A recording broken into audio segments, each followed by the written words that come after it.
Hello and welcome to EU5. Music's a little loud. I can't actually hear myself. Go down a little bit. About there. Anyway, so this is EU5. It's just been released as in yesterday? 2 days before? I think there's been a few things being released elsewhere all over the place. I would hazard that I am a big Paradox fan. I haven't done any Paradox games, I think, on my channel as of yet. It's because it's been a bit of a... One of the games I usually play sort of as stress relief is Hearthstone 4. I also play EU4 occasionally. I had a lot of issues with EU4 because for some reason I had one old mod which I didn't know was there. It kept making my game crash every time I opened it up. So for some reason there was something wrong with the game. And it turned out it's just this one stupid old mod. I don't remember installing it, and I uninstalled and moved to a different computer, and it carried over the settings for that mod. So it's just a very dumb mistake. But I made it.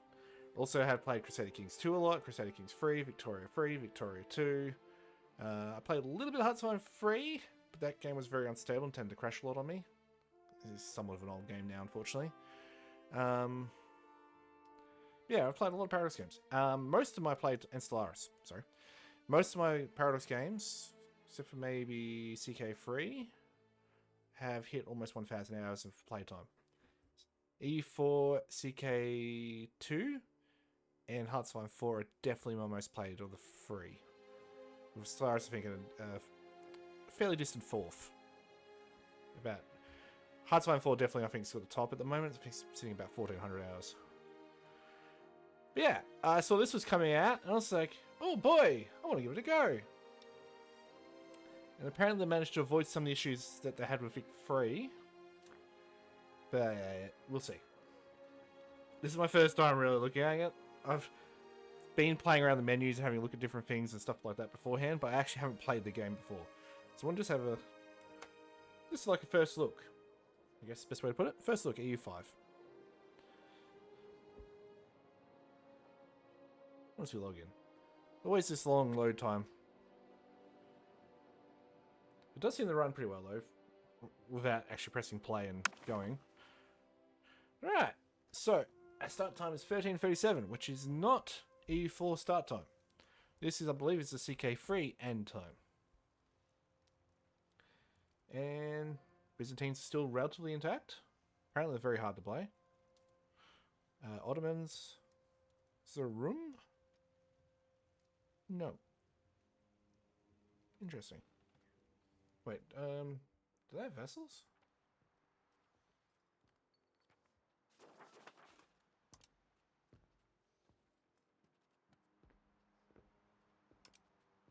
No, they do not have vessels.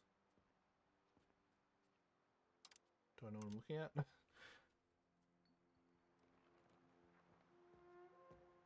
Oh, he's very skilled. I don't actually know how these stats work yet.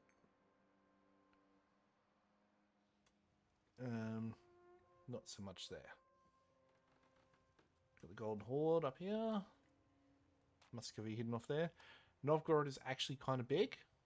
And somewhat powerful. Somewhat powerful. Lithuania is... Who's it fighting?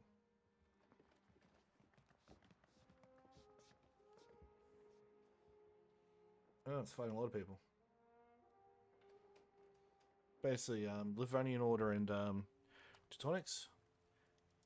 England, I kind of like it, how it's all broken up like this. So you got the Principality of Wales, you got the Pale. As I said, I had a little look. And then you got all these... So they're all under the banner. I just wish there was a... Is there a menu I can get to...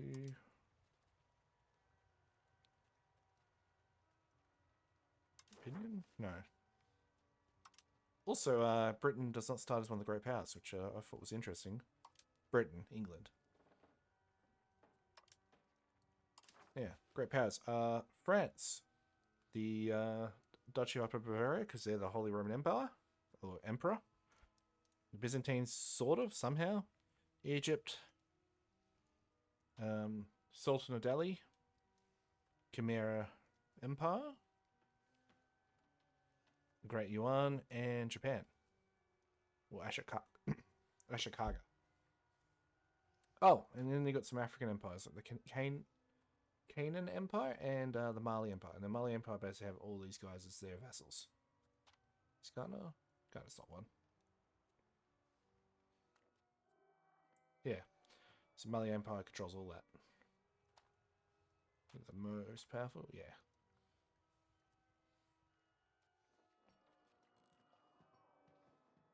Don't control that one, though.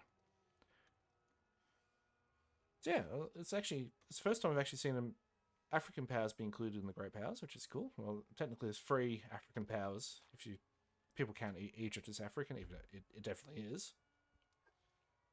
We only have 3 Great Powers in Europe. Definitely don't have any over here. There's none over here.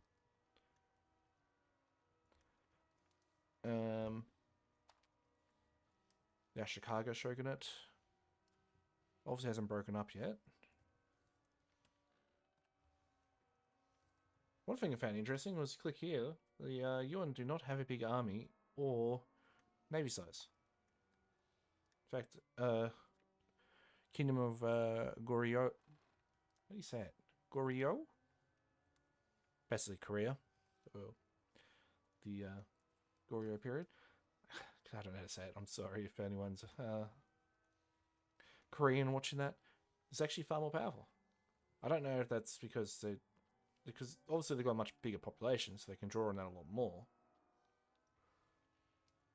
Yeah, it's interesting. And you got the Golden Horde, which is not considered the Great Power, interestingly enough. Despite it's, to be fair, it doesn't actually have that many people living in it, but it's got all these already vassals, including Kiev. Is Muscovy one? Muscovy should be one. No, it's not a vassal. I thought the Golden Horde was a suzerain. Yeah, interesting. Probably be playing as Britain. What am I doing? So yeah, I've not looked at any of this stuff, so it's all a bit. I'm learning as we go. What's literacy? Not great. A little better up there.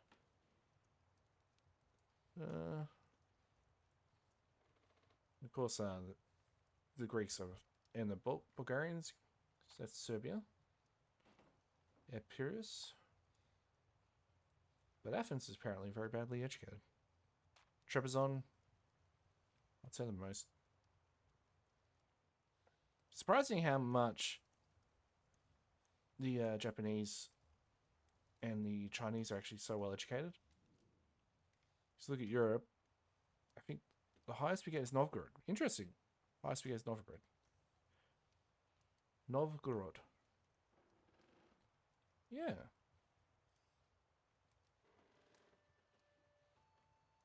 They're the only one who's comparable to Japan and China.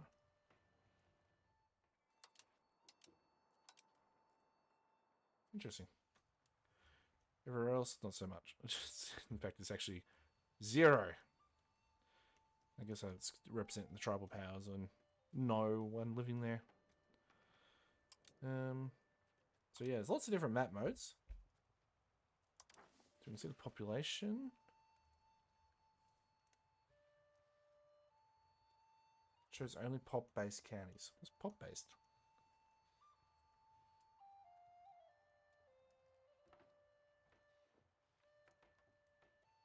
Okay, so there's people living in these territories, but they're not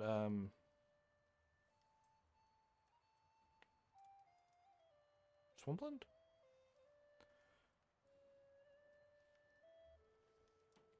I watched a thing recently where it showed all the different main cities and showed how much of them were just drained swamplands. It was interesting to see. Okay. We've got different government types. We've got the monarchies. We've got some tribe. Republics.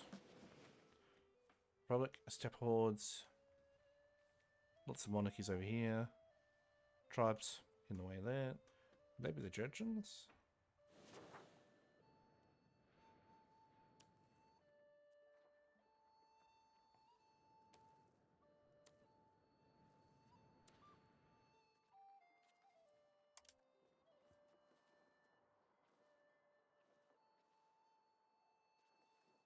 Okay, they've got a couple of the tribes, but not all of them. Oh, wait. Never mind. Probably have a ton.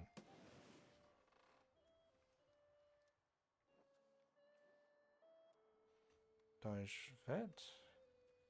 Yeah, that's what I thought. Anyway. Army basic cannons.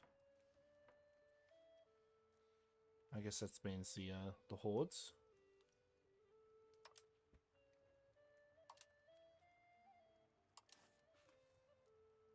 Building based countries. Oh! Oh, I get this now.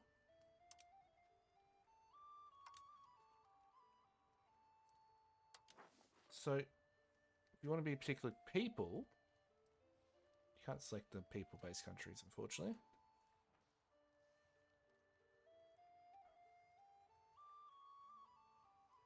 Alright, so you can't do that, but...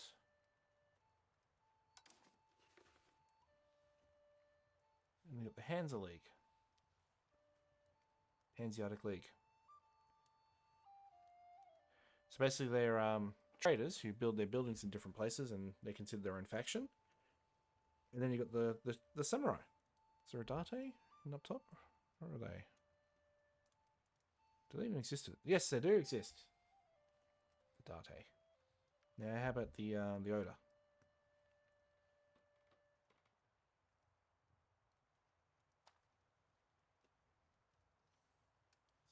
Heichi. Where are the Oda? Are they about... I feel like they're over here.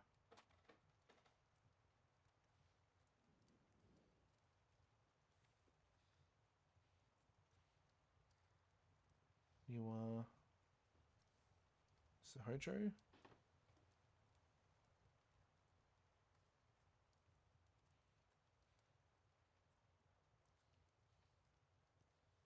Sorry, I'm a big Japanese nerd, if you couldn't tell.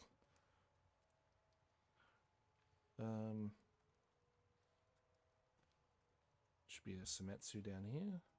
Shimazu, sorry, Shimazu.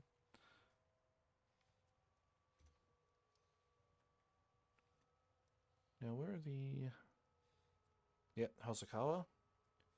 It should be the Akamatsu. That's the... Who owns Kyoto?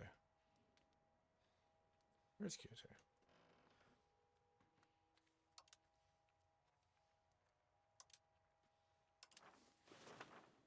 Yep. So Osaka. Kyoto, there it is. And over here we would have Musashi.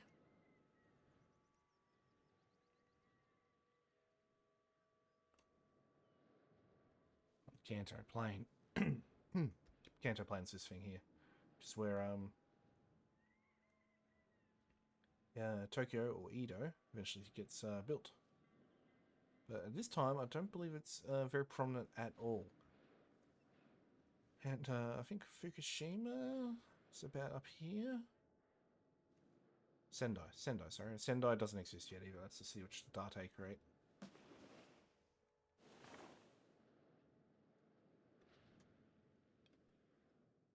I think Pyongyang, that's it.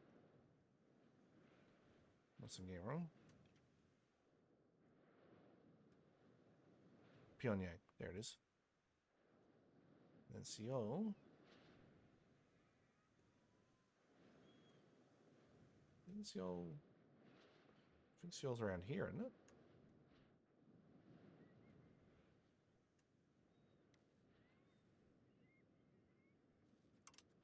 Hang on. Nope. Apparently I'm playing Nagano. Okay, we're not actually doing that.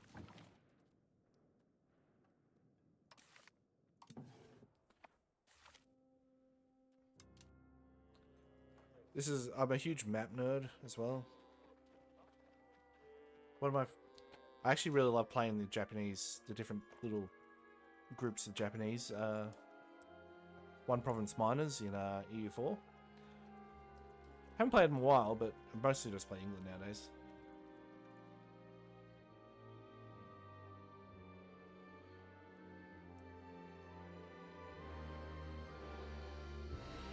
I don't know if I like this music as much as the 4 opening. Make her on me.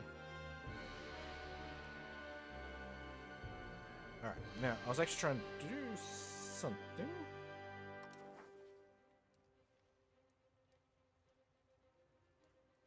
Yeah, I think it's in Hosio.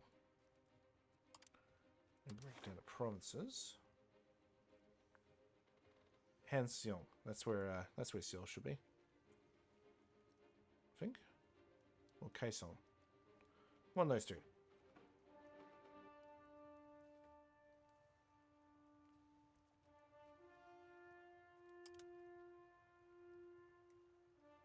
Yeah, Japanese, the Ainu, Korean, Jurchen. Jurchens are who become the Qing Empire?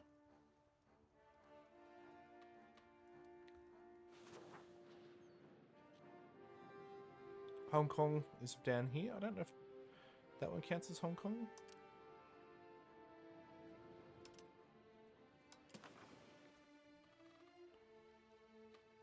Guangzhou. So you would have what's a big city called? Guangzhou or something like that down here. Wouldn't exist now. Didn't exist then. Or it didn't exist to that particular size. Where's Nanjing? Is it Nanking? Nanjing.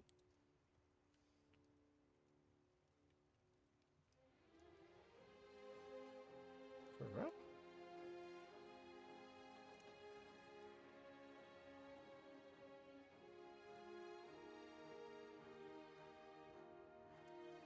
Huh.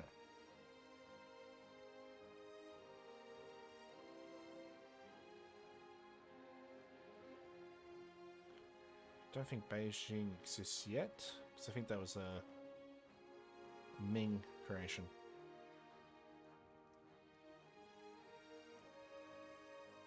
Could be wrong.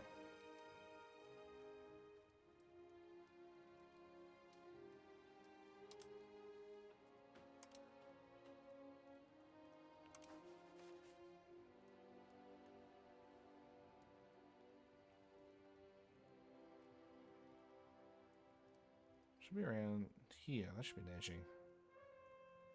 I think.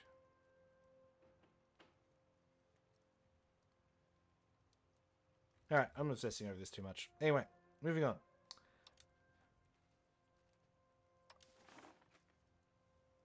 We got the Plantagenet. Plantagenet? I never say that one. Just go to Tudor or Lancaster or York. It makes it so much easier.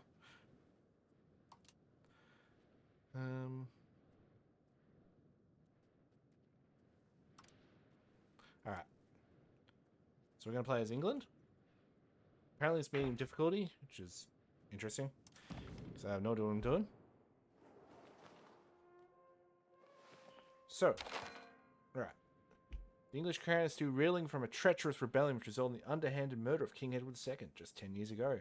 While the ringleaders were executed, several co-conspirators have been granted mercy in the name of peace. Meanwhile, his surviving son, King Edward III, looks pretty competent actually, has already proven himself to be a capable young ruler and is making bold designs on the French throne. A throne which is his birthright as the grandson of a Capet king? Or Cape King? In the north, our misguided stooge, Balliol, weakly contends for the Scots crown, while our loyal vassals maintain a tight grip on the governments of Wales, the Pale, and Aquitaine. Aquitaine? How shall we brave the turbulent years to come? Will we cross the channel and become a continental power, or look to the seas for global domination? So, non-integrated provinces. Conquered locations need to be integrated into our administration in order to contribute to the welfare of our realm. Strive to integrate all allocations as soon as possible. Instruct the cabinet to integrate provinces from the government panel. If our cabinet cannot keep up with our conquests, consider creating a subject to rule the land in your stead. You do that from the diplomacy panel. Integration is usually one of the main responsibilities of the cabinet in expansionistic countries. Pop satisfaction will be much lower in conquered locations, potentially triggering rebellions. You can increase the speed of the integration by appointing more talented characters in to the cabinet members, and also by increasing the global cabinet efficiency of our country. Integration will be much faster if our primary culture is the dominant culture of the location, or if our culture influence is higher than the cultural tradition of the dominant culture. Oh, jeez. So much to read. Your pops will join rebel movements when their pop satisfaction falls below their pop joins rebel threshold.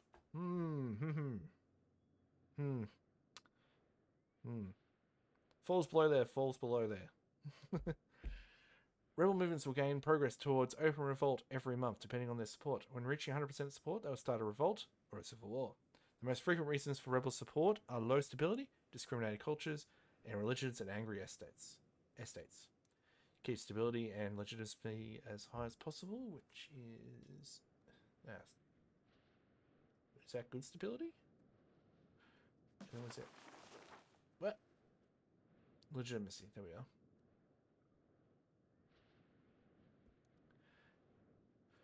Use the rebel crackdown cabinet action to stop the progress of an impending rebellion. Move an army to a province with unhappy pops. The presence of your troops will make them more understanding. Ultimately, increasing the satisfaction of rebellious pops is what matters most.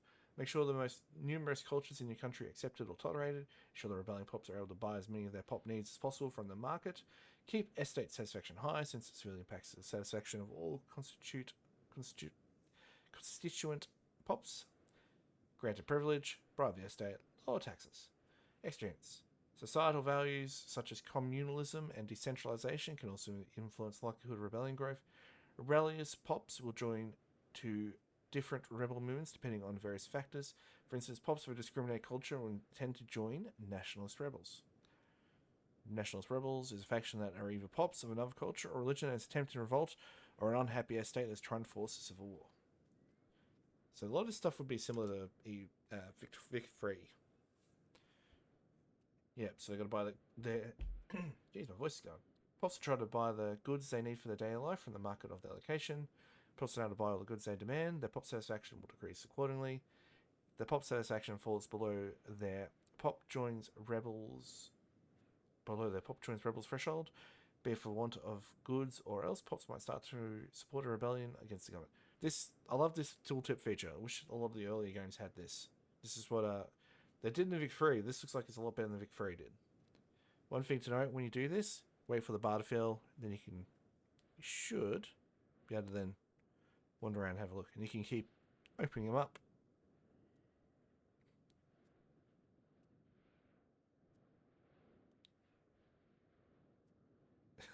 How many can we go? I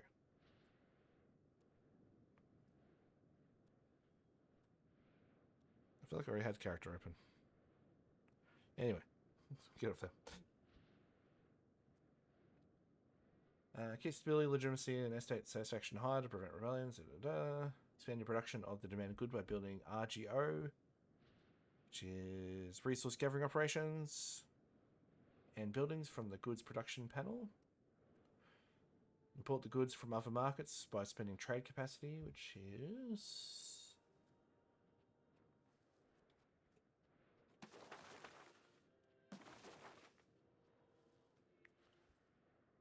manpower, maximum sailors, war exhaustion, diplomats, prestige, legitimacy, total population, stability, gold. That's land trade.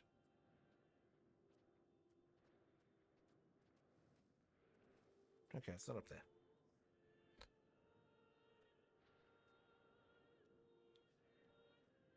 Each trade credit from this market uses trade capacity depending on the distance to the other market and the volume of goods that the trade is doing. Lack a commander just means we have to generate a commander. I think you can also automate some of this stuff too. Underage heir. If a ruler was to die before their heir comes of age, we would find ourselves under a regency, depending on circumstances. Remember, the most powerful estate will assume the reins of the government, significantly increasing their estate power for the duration of the terragem. There is little you can do about it other than letting time pass and mayhap avoiding risking the life of our ruler in needless pursuits. Unless, of course, our ruler happened to be of the particularly incompetent kind. Yeah, I've never done that before. Never. I swear, I remember I had in CK2, I think I was playing an Irish lord at the time, and I really did not want one of my heirs inheriting it, so I kept going to war with them and all this other stuff. I think I ended up blinding, making them deaf. I think I maimed them severely. They outlived my character, became the heir regardless, and then I had this character I'd basically maimed as my main character for I think only for a short period of time, but still, it's like I did everything to avoid getting him, I still got him. Government reforms are one of the most defining characteristics of our country. We should always have all our possible reforms enacted. Depending on. Press the plus button under the crown and in the government panel to enact a new reform. As the game progresses, more government reforms will become available via advances and events. Government reforms cost stability to revoke and take a long time to implement. Choose them with care. Some government reforms require a country to tilt towards one particular societal value. Yep, different values. Possible cabinet actions. Oh, I've got to get rivals. Sorry this is taking a long time, but this is literally my first time ever playing this game. Cabinet actions are among the most powerful tools. We have to rule our nation. We should be using all our available cabinet seats at all times. That's fine. We'll get through that eventually. It's advisable to always have a policy active for our laws, otherwise the country might be missing out on some useful benefits. Yeah. Oh yeah, that's the thing I know about. So we can basically tick these things off so that the game will handle it for us.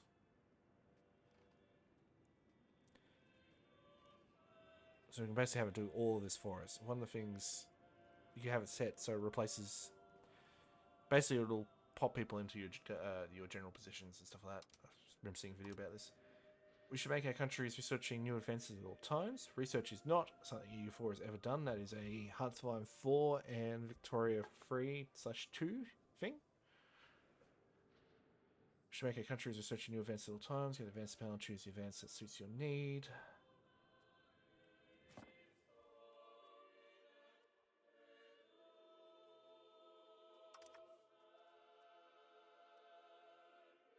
Ayakan. Ayakan is...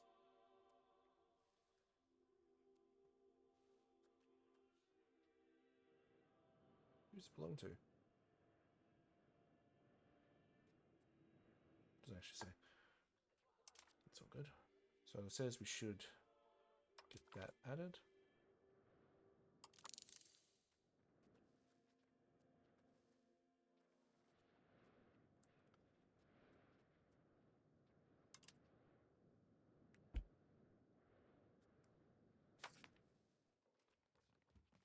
So it says go to cabinet. Oh yeah. Court language at this time would be French. I don't think it's till the Tudors that we actually have an English-speaking king.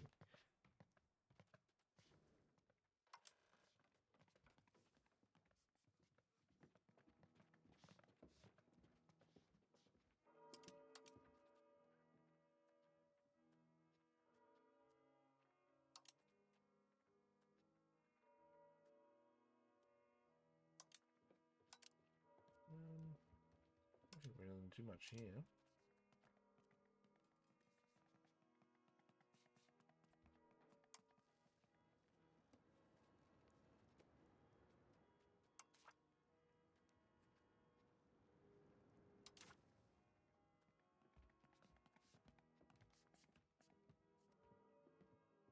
So these are all active, from what I can see here.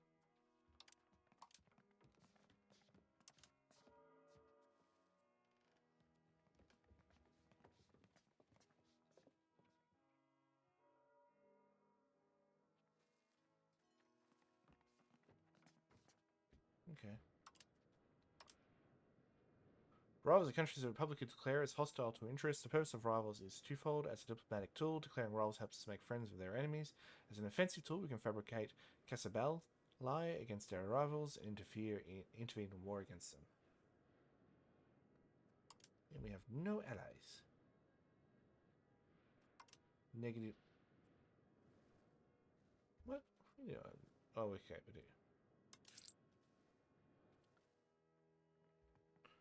Apparently, we can lower this without much impact.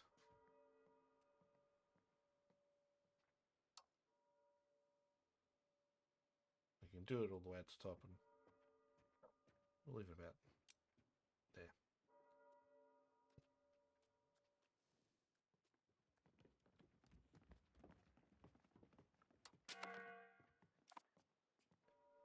Probably don't want that.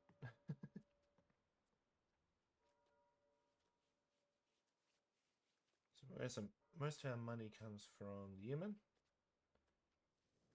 A little bit of diplomacy from different groups giving us stuff, and from us selling food. Get loans, markets. Ah, here you go. This is market capacity. Where is it? Trade range, 1100. 5%?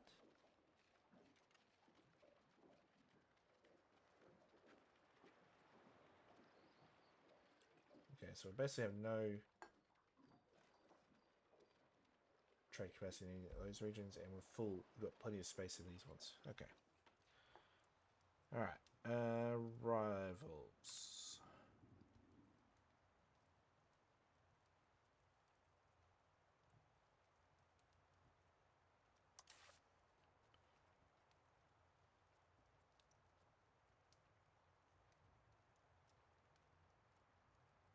Who's rivals?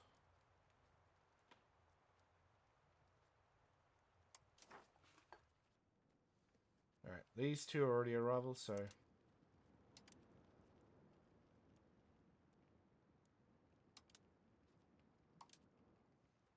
yeah.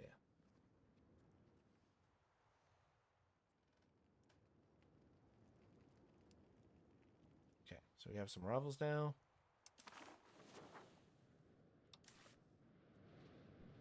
Air can have better education.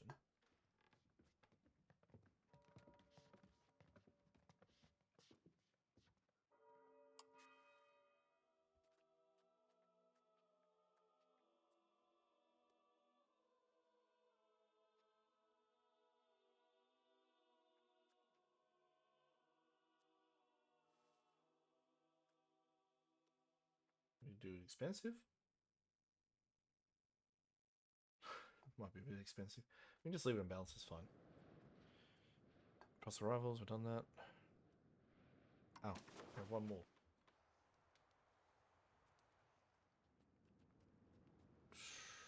I really don't know.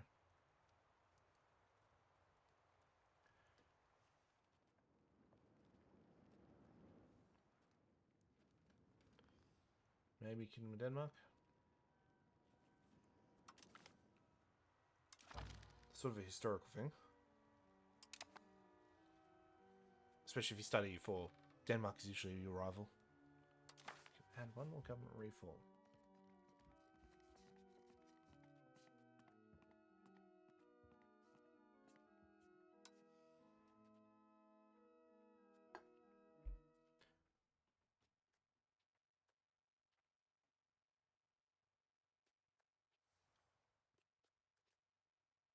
Okay. Maybe trade? I feel like that's important as the British. English. Not the British yet.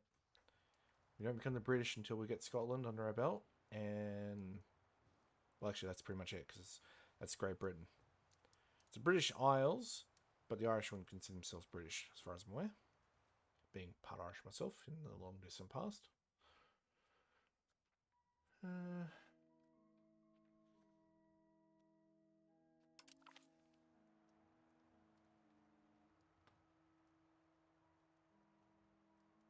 Yeah.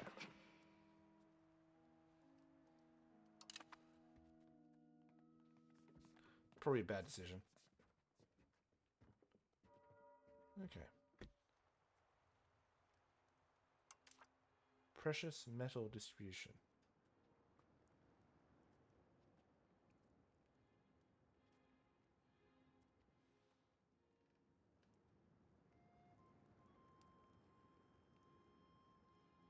We'll do regulated import.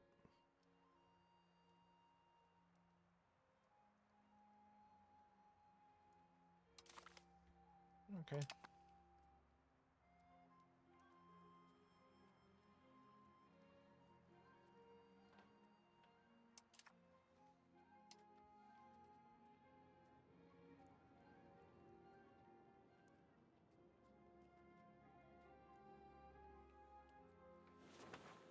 So the thing I like about this is this, they're now added in.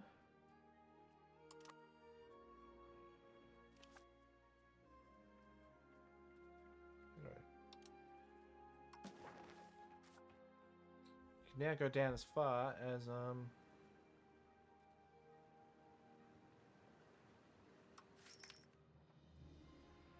the actual place. So you can see the people. See the needs. Ah, yes. This is basically just Vic 3, but EU4.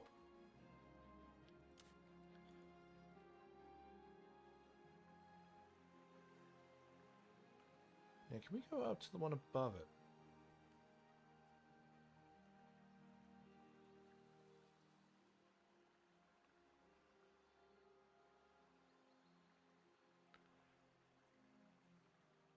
No. Also, we do not own Lancaster. It is, well, we do. But it's technically a vassal. And we also own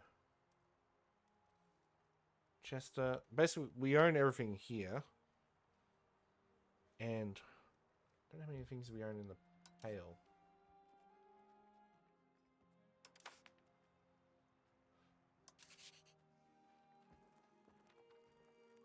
So we own Aquitaine down here.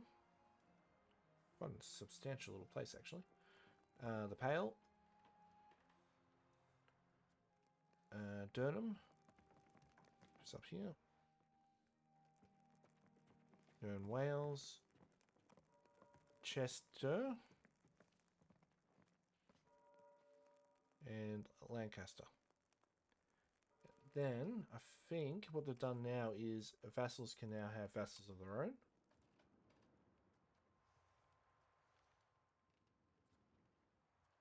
That's not what I want to do, I wonder.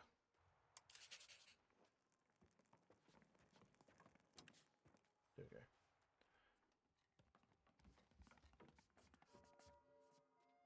So there's a bunch of different countries they got under their control there. And the Pale.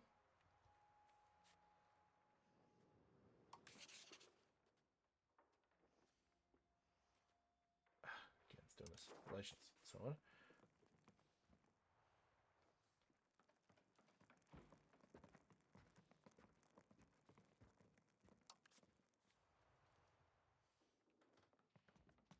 So Pale has a bunch of them. I think it's missing out on some of these places. Go back to a country.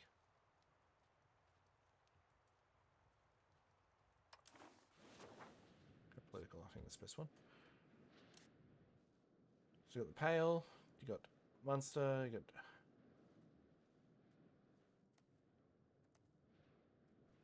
Desmond. Yep.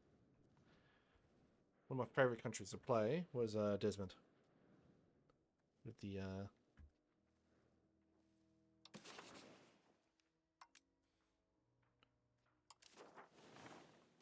it does that. I just want to look at the country. Why can't I look at just the country?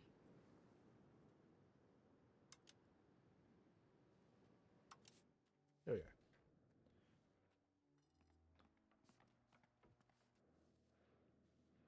Yeah, I always played the Desmond or Munster.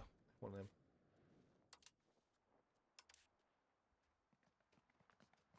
Macartig.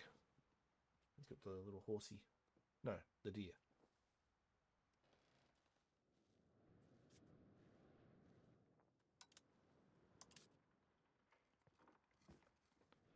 Yeah.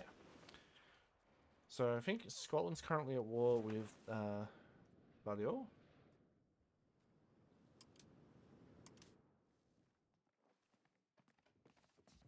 Sub. Okay, no. Okay, so we're guaranteeing the Balior. The Isle is part of it. I think he's incompetent. He's up against the Scottish king.